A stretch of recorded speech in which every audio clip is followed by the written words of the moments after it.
Hi hello welcome to Kiran TV news. పర్యాటక సంస్థ మనందరికీ తెలుసు. దేశానికి ఏ దేశానికైనా సరే ఇది చాలా ముఖ్యమైనటువంటి ఒక శాఖగా చూడొచ్చు, ఒక విభాగంగా చూడొచ్చు. ఎందుకంటే దేశానికి, దేశంలో ఉన్నటువంటి ప్రజలకి దాని నుంచి వచ్చే ఇన్కమ్ చాలా ఎక్కువనే చెప్పాలి. కొన్ని దేశాలైతే దీని మీదే, టూరిజం మీదే బ్రతుకుతున్నటువంటి పరిస్థితి చాలా దేశాల్లో ఉంది. ముఖ్యంగా దీన్ని మన దేశంలో, మన రాష్ట్రాల్లో చాలా తక్కువగానే వినియోగించుకుంటున్నాం అనేది నగ్న సత్యంగానే తెలుసు, అందరికీ తెలిసిన విషయం. గత ప్రభుత్వాల్లో, ముఖ్యంగా ఆంధ్రప్రదేశ్కి సంబంధించినటువంటి గత ప్రభుత్వాల్లో గత పాలకులు దీన్ని ఎలా చూశారంటే, వాళ్ళు హ్యాపీగా పబ్బుల్లో వీటిల్లో డాన్సులు చేయడానికి అబ్రాడ్ ఎక్కడికో వెళ్ళి హ్యాపీగా ఎంజాయ్ చేసి చూసి వస్తాం. మీరు అక్కడ డెవలపింగ్ ఎలా ఉంది, ఇక్కడ కూడా అలా చేసేస్తామని చెప్పి చూసి వస్తాం పేరుతో వెళ్ళి ఎంజాయ్ చేసి వచ్చినటువంటి పరిస్థితి.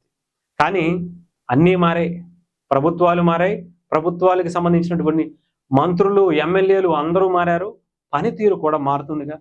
సో అలాంటి పనితీరునే ఇప్పుడు ఆంధ్రప్రదేశ్ చాలా అద్భుతంగా పర్యాటకాన్ని పెంపొందించేలా కనిపిస్తున్నటువంటి పరిస్థితి కనిపిస్తుంది.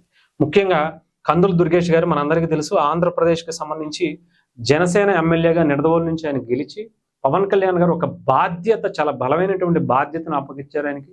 సినిమాటోగ్రఫీ మంత్రిగా, అలాగే పర్యాటక శాఖ మంత్రిగా, టూరిజం డెవలప్మెంట్కి సంబంధించి చాలా అద్భుతాలే చేస్తున్నారు అన్నారు. ఒక పక్క రాజమండ్రి లాంటి ఒక హిస్టరీ ఉన్నటువంటి సిటీస్కి ఇతర దేశాల నుంచి ఇక్కడకు వచ్చి ఒక అద్భుతంగా ఇక్కడ ఉండేటువంటి టూరిజం ప్లేసులని చూసి ఎంజాయ్ చేసి వాళ్ళు ఇక్కడికి వస్తే సంతోషంగా తిరిగి వెళ్ళాలి, ఒక మంచి అనుభూతిని ఇక్కడ వాళ్ళకి లభించాలి అనే ఉద్దేశంతో వాళ్ళు హ్యాపీగా ఉండాలి. ఇక్కడికి వచ్చినందుకు మనకు కూడా, ఇక్కడ ఉన్నటువంటి ప్రజలకు కూడా ఏదో ఒక ఉపయోగం జరగాలనే కార్యక్రమాలు చేసుకుంటూ వచ్చారు.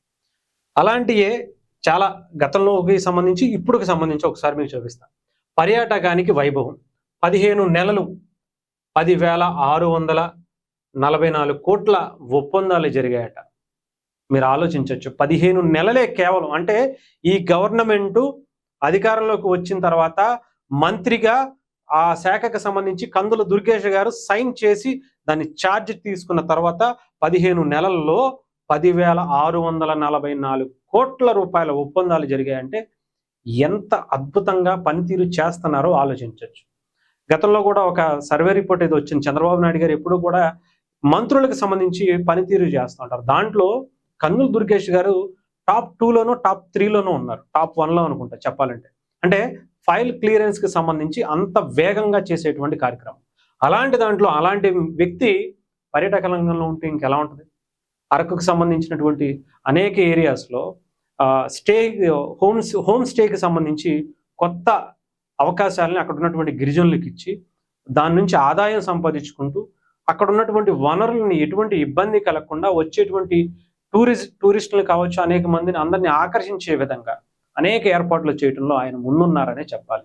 అటు విశాఖ, అటు తిరుపతి, అనేకమైనటువంటి టూరిజం ప్లేసుల్లో, ముఖ్యంగా ఉభయ గోదావరి జిల్లాల్లో ఉండేటువంటి ఆ అద్భుత అందాలను కూడా దీంట్లో జోడీకరిస్తూ, టెంపుల్స్ని కూడా దీంట్లో మమేకం చేస్తూ, అలాగే దానికి సంబంధించి ఇప్పుడు చూసుకుంటే 698 కోట్లతో ఇప్పటికే 88 ప్రాజెక్టులు ప్రారంభం అయిపోయాయట.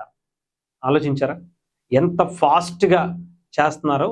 ఈ ఒక్క నివేదిక ద్వారానే అర్థమవుతుంది. సో పారిశ్రామిక హోదాతో సరికొత్త శోభ, కేంద్రం నుంచి విరివిగా నిధులు వస్తున్నటువంటి పరిస్థితి. గతంలో వాళ్ళు దీన్ని మనకి దోచుకోవటం కోసం ఒక మార్గంగా చూసుకుంటే, కేంద్రం నుంచి ఇలాంటి మంచి పనులు చేస్తామంటే వాళ్ళు డబ్బులు కూడా ఎక్కువగానే ఇస్తారు. తినేస్తాం, మేము బంగ్లాలు కట్టేసుకుంటాం, చెన్నై వెళ్ళేసి అక్కడ డూప్లెక్స్లు, త్రీప్లెక్స్లు, బెంజ్ కార్లు కొనుక్కుంటాం అంటే ఎవరు ఇలాంటి మంచి పనులు చేసి ఆంధ్రప్రదేశ్కి, ఆంధ్రప్రదేశ్ ప్రజలకి, తద్వారా రాష్ట్రానికే కాదు దేశానికి, అంటే కేంద్ర ప్రభుత్వానికి కూడా మంచి ఆదాయ వనరులుగా వస్తాయంటే డెఫినెట్గా ఏ ప్రభుత్వం అయినా సరే, ఎవరైనా సరే ఇక్కడికి అందిపుచ్చుకోవడానికి అవకాశం ఉంటుంది. సో అలాంటిదే ఆంధ్రప్రదేశ్ చేస్తుంది. చాలా అద్భుతమైనటువంటి కేంద్ర ప్రభుత్వ పథకాలు, కేటాయించినటువంటి నిధులు కూడా ఉన్నాయి. దానికి సంబంధించి అన్నీ కూడా దీంట్లో రాశారు. 2029 నాటికి పర్యాటక రంగంలో 25,000 కోట్ల పెట్టుబడులతో 3 లక్షల మందికి ఉపాధి కల్పించడమే కూటమి ప్రభుత్వ లక్ష్యంగా పెట్టుకుని చేస్తున్నటువంటి పని.